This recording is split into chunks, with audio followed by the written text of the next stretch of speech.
اللہ کے نبی صلی اللہ علیہ وسلم کی سنت ہے جب کوئی حاجت پیش آتی تو نماز حاجت پڑھتے.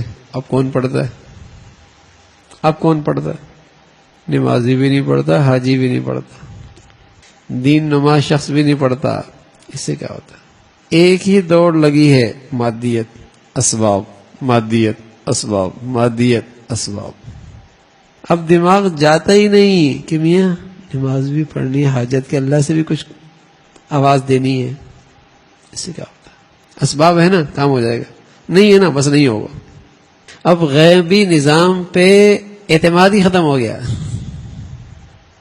غیبی نظام پہ اعتماد ہی ختم ہو گیا. وہ بھی کچھ ذات کر سکتی، کچھ صرف ظاہری اسباب کے گرد پوری زندگی گزرتی. اور پیارا نبی صلی اللہ علیہ وسلم کیا کرتے تھے؟ جب بھی کوئی حاجت پیش آتی، حاجت صلاۃ الحاجت کہتے ہیں وہ، کہ کیسے ہوگا؟ غیبی نظام کو ساتھ لے لو. تو ایک تو یہ ہے نا کہ اللہ کی مدد اور نصرت کو ساتھ نہ لینا، اور اس سے خطرے کی بات ہے اب اس کو ذہن قبول ہی نہیں کرتا. اچھا یہ طبقہ بھی ایسا ہم لوگ ہیں جو مسجد میں اٹھتے بیٹھتے ہیں، اور ایک اور مخلوق ہے مسلمانوں کی، ہاں، جن کا مسجد سے، دین کے ماحول سے تعلق کوئی نہیں، تو کیا کہیں گے؟ پاگل ہو گیا کیا؟ نماز حاجت. جو نئی نسل آ رہی ہے، نئے ماحول سے آ رہی ہے، نئے نظام تعلیم سے آ رہی ہے، اس کا وہاں تو پڑھائی مادیت جاری ہے نا، مادیت سے زندگی بنتی ہے. یعلمون ظاہرا من الحیات الدنیا، بس وہ جانتی اسی کو ہے کہ دنیا کے یہ ظاہری اسباب ہیں تو ٹھیک ہے، نہیں ہے تو بس ناکام زندگی. نہیں ہو سکتی، زندگی بن ہی نہیں سکتی، کام ہو ہی نہیں سکتا، اس کے بغیر مسائل حل ہی نہیں ہو سکتے. اور چونکہ یہ نظریہ غلط ہو گیا، اس لیے ظاہری اسباب کے اختیار کرنے میں کہاں تک جاتے ہیں؟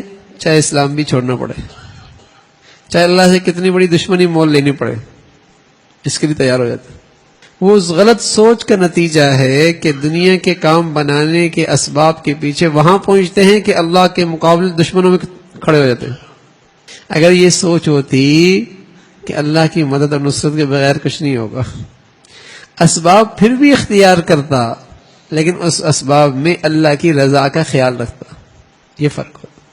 اسباب پھر بھی اختیار کرتا لیکن ان اسباب کے اختیار کرنے میں اللہ کی رضا کا خیال رکھتا، کہیں وہ ناراض نہ ہو جائے، کہیں ناراض نہ ہو جائے.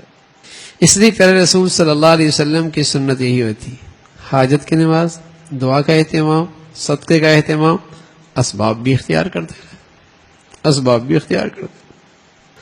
بدر میں جو کچھ بنا تھا، جو کچھ سامان تھا، سب کو لے گئے، سمیٹ کر سامان اکٹھا کیا، اسباب اختیار کیے، لیکن بیٹھ گئے اللہ کی چوکھٹ کے اس پر مانگنے لگ گئے، اور اتنی لمبی دعائیں، اور اللہ سے کہنے کہ اللہ یہ جماعت ہے، اگر آپ کی مدد اور نصرت نہیں ہوئی تو دنیا میں آپ کا نام لینے والا کوئی نہیں ہوگا.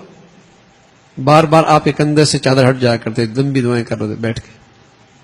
اسباب ٹھیک ہے لیکن نظام وہاں سے چلے گا.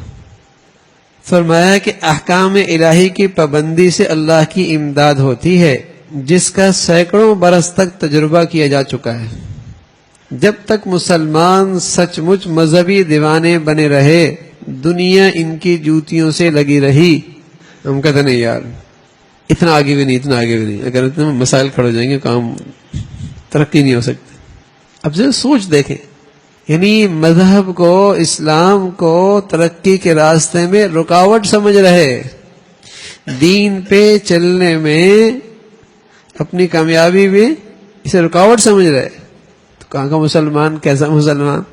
اور جو اس میں کمی آئی، مسلمان ترقی سے محروم ہوتے چلے گئے. حضرت عمر رضی اللہ تعالیٰ نے مصر اور اسکندریہ کی فتح کے لیے حضرت عمرو بن عاص رضی اللہ تعالیٰ کو امیر لشکر بنا کر بھیجا. تو جس طرف یہ خدائی لشکر رخ کرتا، فتح اور نصرت اس کے قدموں پر گرتی. مگر اسکندریہ کی فتح میں معمول سے کچھ زیادہ دیر ہو گئی، یعنی 3 مہینے تک مسلمانوں کو اس کا محاصرہ کرنا پڑا. عمرو بن عاص امیر تھے، کمانڈر چیف تھے. حضرت عمر رضی اللہ تعالیٰ عنہ کو یہ تاخیر بار خاطر ہوئی، طبیعت پر بوجھ ہوا. اتنی طویل عرصہ ہو گیا، 3 مہینے ہو گئے، محاصرہ کیا ہوا ہے، فتح نہیں ہو رہی. آپ نے حضرت عمرو بن عاص عمرو بن عاص رضی اللہ تعالیٰ عنہ کے نام ایک خط لکھا جس کا مضمون یہ تھا، سبحان اللہ، حمد و صلات کے بعد معلوم ہوا کہ مجھے حیرت ہے کہ آپ کو فتح اسکندریہ میں اتنی دیر کیوں لگی؟ آپ تو ہمیشہ سے اللہ کے راستے میں رہتے ہیں اور ہر کام میں تجربے کار ہیں، پھر اس تاخیر کی وجہ اس کے سوا کچھ نہیں کہ تمہاری نیت میں تغیر آ گیا ہے۔ اب اندازہ لگائیے، غیبی نظام جس چیز سے حرکت میں آتا ہے اور غیبی نظام کا اور انسان کے عمل کا جو آپس میں جوڑ ہے اس پر کتنا اعتماد ہے، اللہ کے اس غیبی نظام میں اور بندے کے جسم سے نکلنے والی زندگی میں کتنا جوڑ ہے، اس پر کتنا اعتماد اور یقین ہے۔ کہاں بیٹھے اور کہاں فوج موجود ہے، لیکن فوراً مرض کی تشخیص کر دی۔ جیسے آج ڈاکٹر 25 سال پڑھتا ہے نا، اور جب اسے کوئی چیز نظر آتی یہ مسئلہ ہے آپ کو، یہ ہے تو پھر بیماری یہی ہے اور کوئی نہیں ہو سکتی، کیونکہ اس نے 25 سال تک اس کا ذہن بنا ہوتا ہے نا، اس نے ریسرچ کی ہوتی ہے، تحقیق کی ہوتی ہے، تو فوراً یہ ہے تو پھر بس بیماری یہی ہے، ٹھیک ہے نا، کہ اس چیز کے نتیجہ یہ یقینی ہے، کیونکہ ڈاکٹر نے ریسرچ کی ہوتی ہے کہ اس چیز کا نتیجہ یقیناً یہ ہے۔ تو ایسی مسلمانوں کو یقین ہوتا تھا کہ غیبی نظام کا تعلق انسانی جسم سے اگر یہ ہے تو پھر یہ یقینی ہے، اور یہ نہیں تو پھر یہ نہیں ہو سکتا۔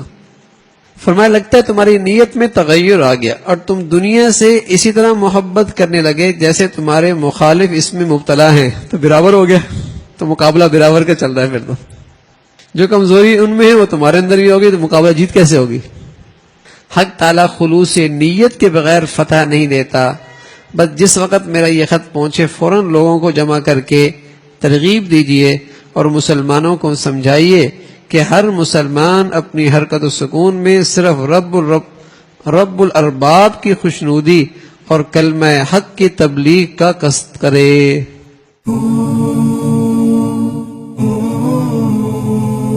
زیتون ٹی وی